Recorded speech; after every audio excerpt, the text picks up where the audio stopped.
This is World Comics Review, and how much of the building going on outside and the noise of my washing machine is going to be picked up by the camera, I wonder. Anyway, today's comic is called The Mystery Onna Tante no Jiken Fairu, or roughly The Mystery Female Detective's Case File. And it's another cheap and cheerful brick of comic sold in convenience stores, so another kombini komi, published by Missy Comics, as you can see up here.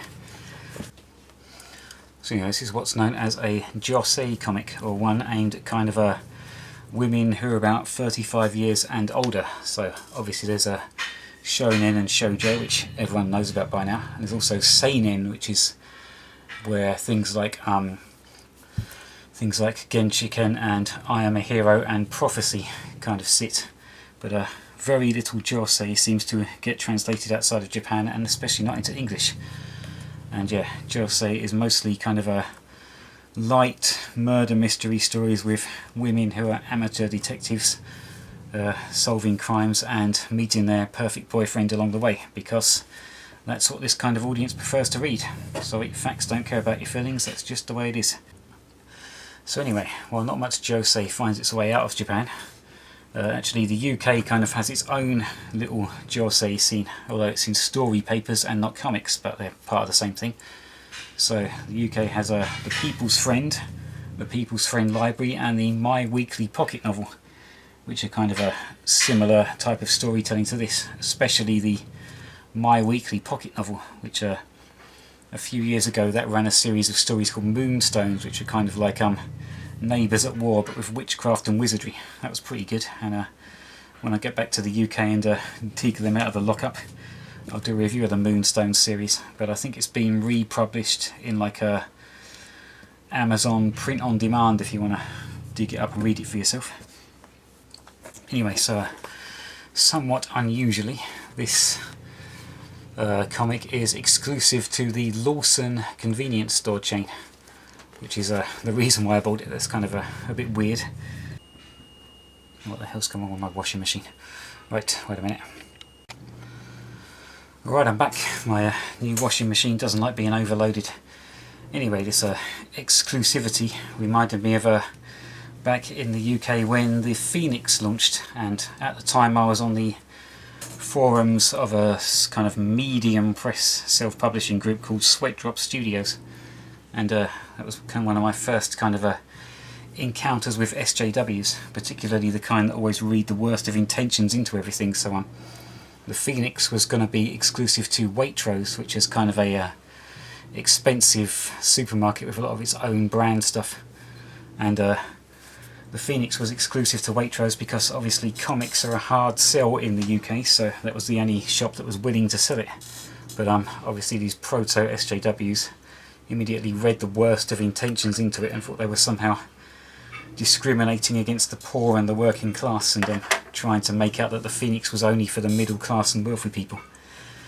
But anyway, so obviously comics aren't a hard sell in Japan, and every convenience store has a whole rack of them, so this being exclusive to Lawson is a little bit weird, and I wondered, is it kind of a super amazing stuff that people would go to Lawson specifically to buy? Well, not really, honestly.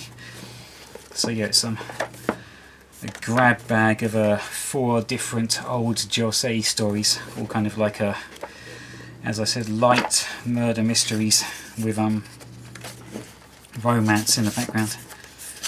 So let's begin with this one, which appears to be from like the turn of the century. So we've got this flip phone, and this woman's using the kind of a cordless house phone that was also big at the time. And her and her boyfriend go on a date on the romantic train with extremely uncomfortable looking seats. And we kind of meet all the other characters on the romantic train, blah blah blah.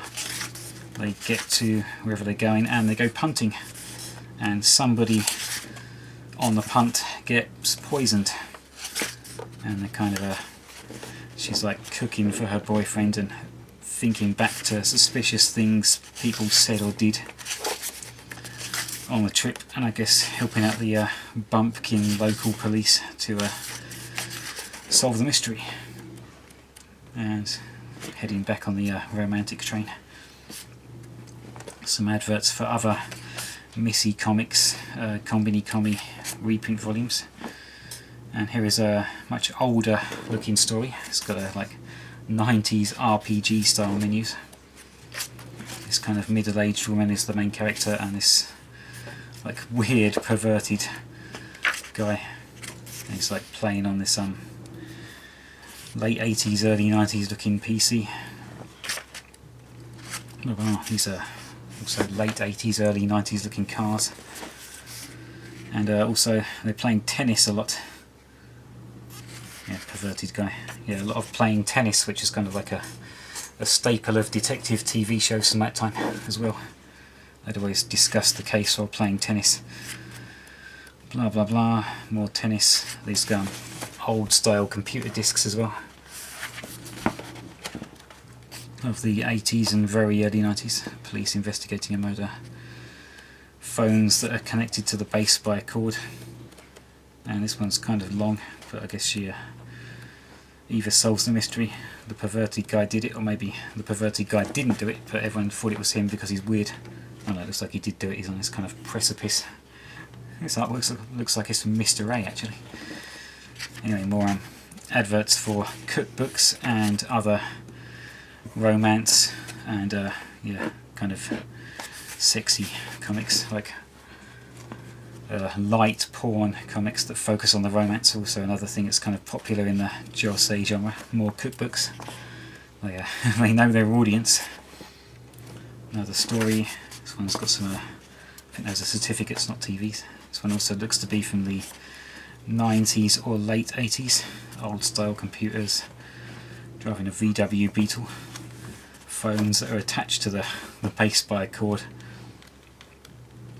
And so on and so on. Scrapyard with late 80s, early 90s cars.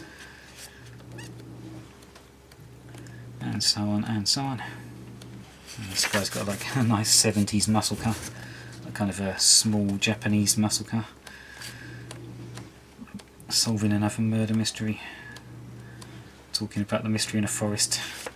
Okay, more cooking manga. Manga about pets. Softcore. And cookbooks. And the last story, this one, the main character has a little kid, so maybe like late 20s, early 30s. Someone's been hospitalised and he was attacked at his home. Blah blah blah. Yeah, he was attacked at his home and a pot plant got thrown out of the window somehow. I guess that was the clue. Police are investigating, say something weird happened. Is my washing machine breaking again? No, I think it's working properly this time.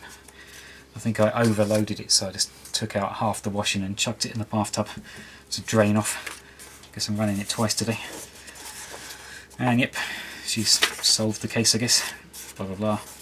And here we have this advert for Authorized Books of Japan, which I think is a stop. Lots of publishers, publishing groups, bookshop chains. I think this is a anti-scanlation advert. More softcore, more romance. No more cookbooks, but yeah, they all Josei stuff. They know their audience. Oh no, looks like this book came out on the 27th of May this year. It's still sitting around at several branches of Lawson, so yeah, its exclusivity has not made it any sort of must-purchase item. Go and rush out and get it before it sells out, because it's been on the shelves for about 3 months and it's still hanging around. So yep, kind of a bit of weird Josei. Maybe one day I'll be able to read it. Oh, and yeah, it seems to be a legal requirement in Japan that any comic with a mystery in the name must have a cat on the cover. That's the law apparently.